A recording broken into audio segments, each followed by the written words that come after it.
अस्सलाम वालेकुम नाज़रीन, programme good morning spot with Bilal Khan में आप सबको खुश आमदीद कहेंगे। और आज हमने देखा कि एक ख़ास हस्ती और ख़ास शख्सियत का जो है वो जन्म है और पैदाइश उनकी होती है। उनकी पैदाइश के मौके के ऊपर हमने आज प्रोग्राम जो है वो मुनक़िद किया, लेकिन वो प्रोग्राम थोड़ा सा लेट इसलिए हुआ क्योंकि उन्हीं की तशहीर हो रही थी, उन्हीं के मज़ार के ऊपर हाज़री हो रही थी और मुख्तलिफ़ अफ़वाज और जो कि पार्लिमान के मेंबर्स हैं वो तमाम लोग उनके मज़ार पर हाज़री दे रहे थे। वो शख्सियत हैं क़ायद-ए-आज़म मोहम्मद अली जिन्ना रहमतुल्लाह अलैह। ये शख्सियत एक ऐसी शख्सियत है जिसके बारे में ये कहा जाए तो गलत नहीं है कि अगर इनकी ज़ात शामिल ना होती जिद्दोजहद पाकिस्तान के अंदर तो पाकिस्तान का हुसूल बहुत मुश्किल होता चला जाता। आज इनकी ज़िंदगी के ऊपर बात करेंगे और इनकी ज़िंदगी में दिए गए जो पैगामात हैं, जो एहसास था इनकी स्पीचेस के अंदर, वो एहसास आज डिलीवर हो रहा है या नहीं हो रहा है, या वो कहीं एहसास रुक चुका है, या बहुत सारे ऐसे तल्ख़ और शीरी सवालात हैं जिनके बारे में मैं बात करना ज़रूरी समझता हूँ कि पैगामात तो बहुत सारे हैं। आज हम बात करते हैं, कोट करते हैं क़ायद-ए-आज़म मोहम्मद अली जिन्ना को, लेकिन क़ायद-ए-आज़म मोहम्मद अली जिन्ना की हम मुझे लगता है कि सिर्फ तस्वीर से प्यार करने लगे हैं। वो मैं आगे आपको बताऊँगा कि किस किस जगह पर किस किस तस्वीर से प्यार करते हैं। बहरहाल हमारे बड़े खूबसूरत जो पैनलिस्ट हैं हमें कुछ जो है वो कॉल स्काइप पे ज्वाइन करेंगे, लेकिन हमारे बड़े प्यारे, बड़े अच्छे और दिल अजीज़ शख्सियत और हमारे बड़े सीनियर हैं, हम इनको बड़े अरसे से देखते चले आ रहे हैं, इनसे सीखते चले आ रहे हैं। चाहे अंदाज़ की बात हो, चाहे बयान की बात हो, चाहे उर्दू ज़बान की बात हो, चाहे तर्ज़े तकल्लुम की बात हो, वो बड़ा मौसर है। और x member of national assembly भी हैं, पॉलिटिक्स से भी बड़ा करीबी ताल्लुक़ रहा है, और साथ साथ यूथ यानी कि जवान लोग, नौजवान जितने भी, जिसके बारे में क़ायद-ए-आज़म मोहम्मद अली जिन्ना ने कहा था कि ये मुस्तक़बिल के मेमार हैं। इन्होंने उन मुस्तक़बिल के मेमारों के लिए बेतहाशा प्रोग्राम्स मुनक़िद कराए, प्लेटफॉर्म्स दिए उनको कि किसी तरह ये नौजवान अपने पैरों पर खड़े होकर मुस्तक़बिल के मेमार बने। हम बात करें इस वक्त हम सबके प्यारे हैं, बड़े हैं, आबिद अली उमंग साहब। अस्सलाम वालेकुम आबिद भाई, कैसे हैं आप? खैरियत से? अल्हम्दुलिल्लाह, आपकी दुआएं। तबीयत कैसी है आपकी? अल्लाह का शुक्र माशाल्लाह से, और बहुत शुक्रिया आपका कि आपने वक्त दिया। अगर आप वक्त नहीं देते तो मैंने आपको कहा था कि आपका कीमती वक्त मैंने आपसे चुरा लेना है। नहीं, आपकी मोहब्बत है और अल्लाह मियां आपको सलामत रखे। बुनियादी तौर पर आपका शुक्रिया, चैनल का शुक्रिया, उन दोस्तों का शुक्रिया जिन्होंने याद रखा और आज गुफ्तगू का मौका दिया।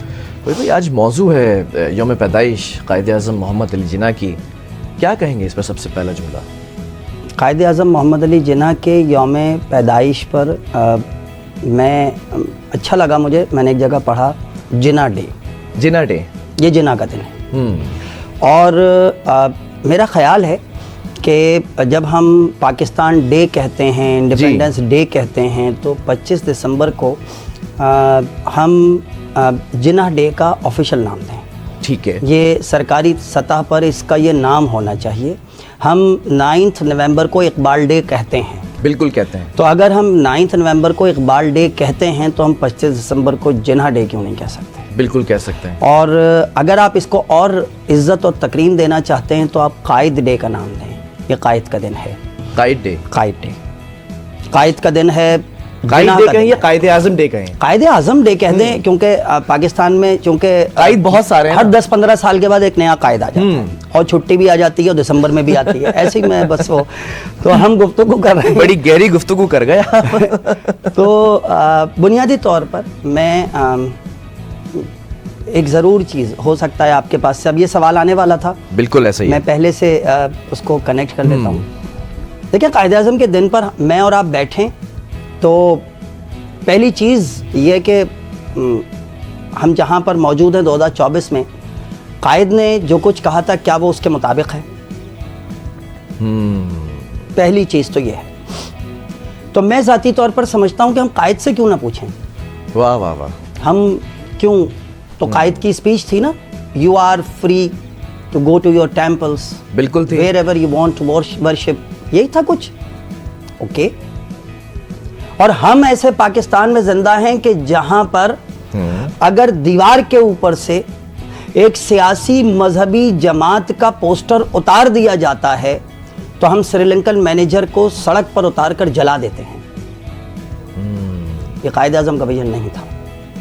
मैं बहुत पुरानी फ़िरौन के दौर की बात नहीं कर रहा, मैं 2023 की बात कर रहा हूँ। میں ایسے دور میں زندہ ہوں کہ جہاں پر مجھے صرف یہ شک ہوتا ہے کہ اس نالی میں سے گرنے والا ورق جو ہے یہ باقاعدہ جلایا گیا ہے اور اس پر کوئی مقدس تحریر موجود ہے، اور میں اس مقدس تحریر کو سامنے رکھتے ہوئے پہلے اس نالی کے ایگزٹ کو تلاش کرتا ہوں، تو مجھے پتہ چلتا ہے کہ وہ ایک باتھ روم سے آ رہا ہے، اور پھر اس باتھ روم کا کنیکشن تلاش کرتا ہوں، اور پھر وہاں پر آئے ہوئے سیاح کو جو سیالکوٹ سے گیا اور سوات کے اندر پہنچا میں باہر نکالتا ہوں اور اسے اپنی مذہبی جنونیت کی بھیٹ چڑھا دیتا ہوں، میں جلا دیتا ہوں۔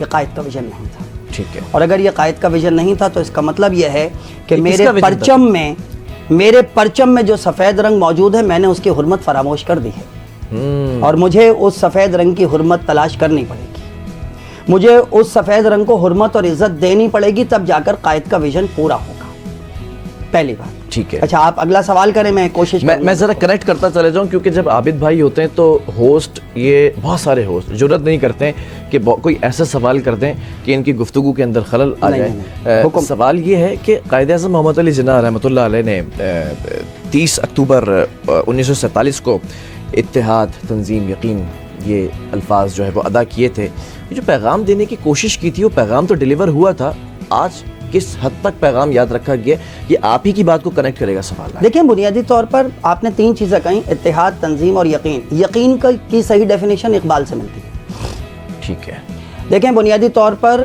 یقین جو ہے نا وہ ہم بنیادی طور پر مذہبی اعتبار سے کہتے ہیں کہ جی ہمیں خدا پر یقین ہونا چاہیے، تو میں بچوں سے اکثر کہتا ہوں کہ کیا خدا پر یقین کافی ہے؟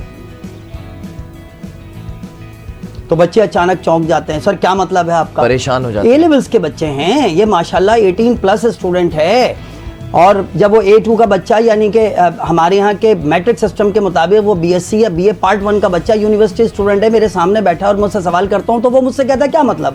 میں نے کہا مطلب یہ ہے کہ جس دن آپ کا ایگزام ہے اس دن آپ اپنے امتحان کے لیے صبح اٹھیں، فجر کی نماز پڑھیں، نماز پڑھنے کے بعد 2 رکعت صلاۃ حاجات پڑھیں اور اللہ تعالیٰ سے دعا کریں کہ وہ آپ کو کامیابی دے اور پھر سو جائیں، اس کے بعد اٹھیں شام کو۔ آپ کو تو یقین ہے خدا پر کہ وہ آپ کی مدد کرے گا، تو کیا وہ آپ کو پاس کر دے گا؟ اور اگر نہیں تو پھر آپ کو بنیادی طور پر یہ طے کرنا ہے کہ پہلا یقین اپنی صلاحیت پر کہ میں کر سکتا ہوں، اور پھر اس کے بعد اللہ کی اس نعمت رحمت کے اوپر کہ وہ میرے کیے ہوئے کام کا نتیجہ بہترین دے گا۔ میں نے بچوں سے کہا یقین یہ ہونا چاہیے اللہ پر کام نہیں چھوڑا جاتا، اللہ پر نتیجہ چھوڑا جاتا ہے، کام آپ نے کرنا ہے، نتیجہ خدا پر چھوڑنا ہے، اور یہ ہے یقین۔ آپ کو یقین اس بات کا رکھنا تھا کہ آپ اس وطن کو چلا سکتے ہیں، آپ کو یقین اس بات کا رکھنا تھا کہ آپ نے جو فیصلے کرنے ہیں وہ اس وطن کے لیے بہترین ہوں۔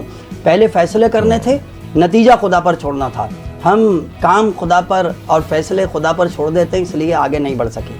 تنظیم، ہم تنظیم تو بہت ہیں، ہر جگہ پر ہے، بلکہ اب تو تنظیموں میں سے بھی تنظیمیں نکلنے لگی ہیں، تو ہم تو تنظیم کا عمل تو بہت زبردست، ہم نے سب برانچز آ گئی ہیں، ہم نے ماشاءاللہ قائد اعظم کی اپنی مسلم لیگ تھی، وہ بھی ایک تنظیم تھی، اس کے اندر بھی 11-12 ہیں، تقریباً 1 درجن تنظیم ہے، تو تنظیم پر تو ہم نے پورا اس ویژن پہ چل رہے ہیں، اس ٹریک پہ چل رہے ہیں، مطلب تنظیم پوری ہے۔ اس کے بعد آ جاتا ہے اتحاد پر ہم اس بات پر متحد ہیں کہ ہم متحد نہیں ہو سکتے، واہ واہ واہ واہ، ہم میں اتحاد ہے، بہت تلخ اور شیریں اور یہ سچ ہے جملہ تھا یہ۔ قائد اعظم نے ہمیں کہا تھا کہ اتحاد پیدا کرو، ہم نے اتحاد پیدا کر لیا کہ ہم اتحاد پر نہیں چل سکتے۔ عابد بھائی 25 دسمبر کے حوالے سے ہم بات کرتے ہیں کہ 25 دسمبر آتا ہے، ہم چھٹی مناتے ہیں اور اگلے دن پھر اپنے کاموں پر چلے جاتے ہیں، تو ہم نے صرف کیا دن منانے کی حد تک رکھ دیا ہے؟ قائد کے جو پیغامات تھے وہ ہم اپنی زندگی کے اندر شامل کر رہے ہیں یا نہیں کر رہے ہیں، اور اب اس مقابلے کی دوڑ میں کیسے آگے نکلیں؟ آپ کی اجازت ہو تو میں نے یہ بات اقبال ڈے پہ بھی کہی تھی، چھٹی کیوں ہوتی ہے؟ چھٹی ہوتی کیوں ہے؟ ارے جناب، جب آپ قائد اعظم کے دن پہ چھٹی دیں گے تو یہ نوجوان نسل سوئے گی، بھول جائے، اور سونے کے بعد دوپہر کو اٹھے گی، اپنا انجوائے کرے گی، PUBG کھیلے گی، شام کو جانے کے بعد وہ کسی فوڈ ریسٹورنٹ کے اندر بیٹھے ہوئے ہوں گے، رات کو سو جائیں گے۔ پھر 70 سال کے بعد ان کو کون بتائے گا کہ قائد اعظم اور ان کے رفقا اکرام کی قربانیاں کیا تھیں؟ छुट्टी क्यों देते हैं? What nonsense. एहतराम से अर्ज करूंगा, आप 9 नवंबर को छुट्टी क्यों देते हैं? फिर आपको शिकायत होती है कि वो इकबाल को भूल गए। आप रबीउल अव्वल पर छुट्टी क्यों देते हैं?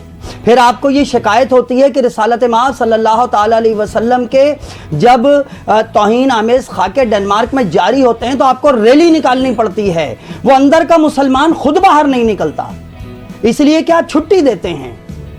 आप 14 अगस्त पर छुट्टी देते हैं, आप 23 मार्च पर छुट्टी देते हैं। खुदा के वास्ते आपका काम है कि आप तमाम तालीमी इदारों को पाबंद करें कि वो 14 अगस्त पर सुबह से लेकर शाम तक तकरीरी मुकाबले करवाएं। ये नहीं फॉर्मेलिटी पूरी करें, नहीं, कंपटीशन होना चाहिए। उसके बाद उनके पास डॉक्यूमेंट्रीज दिखाई जाएं, उसके बाद उनके क्विज कॉम्पिटिशन्स हों। मैंने जो कुछ भी पढ़ा मैं क्विज कॉम्पिटिशन से पढ़ता था, मैं उसे याद किया करता था और याद करने के बाद फिर मैं कॉम्पिटिशन में हिस्सा लिया करता था।